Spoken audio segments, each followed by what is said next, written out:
எங்களுடைய பலம் என்பது 3 அமைச்சர்களை எதிர்த்து தமாக வேட்பாளர்கள் நிற்கிறார்கள்.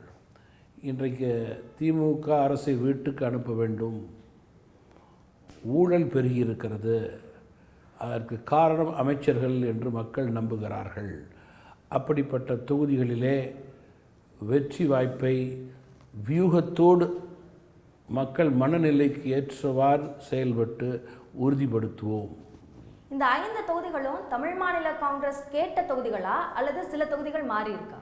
நீங்கள் 100க்கு 100% எந்த கூட்டணியிலும் இந்தியாவிலே எல்லா கட்சிகளும் கிடைத்ததை வாங்கிவிட வேண்டும் என்று நினைத்தால் அது கூட்டணியினுடைய வளர்ச்சிக்கும் பலத்திற்கும் வெற்றிக்கும் நல்லதல்ல. கிவ் அண்ட் டேக் பாலிசி தான் கூட்டணிக்கு நல்லது, வெற்றிக்கு உரம் போடும்.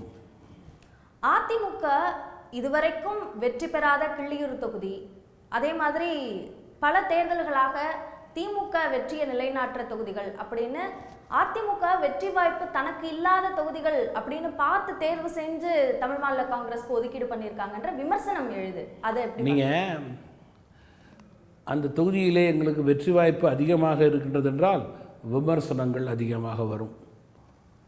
அது அரசியலிலே சகஜமான ஒன்று, வழக்கமான ஒன்று. ஒவ்வொரு தொகுதியிலும் ஒவ்வொரு கட்சிக்கும் சாதக பாதகம் இருக்கத்தான் செய்யும். எந்த கட்சிக்கும் 100% எந்த தொகுதியும் சாதகமாக இல்லை. களத்திற்கு போய் மக்களை சந்தித்து மக்கள் விரோத ஆட்சியை பற்றி கூறி கொடுத்த வாக்குறுதியை நிறைவேற்றார் அரசு என்பதை எடுத்து சொல்லி பாதுகாப்பில்லாத நாடு தமிழ்நாடு என்பதை உறுதிப்படுத்தி மக்கள் நம்பிக்கையை பெற்று வாக்குகளை பெற்று வெற்றி பெற வேண்டும். அதுதான் களத்தில் இருக்கும் வீரனுக்கு அழகு. தாமரை சின்னத்தில் போட்டி என்ற முடிவு எதனால்?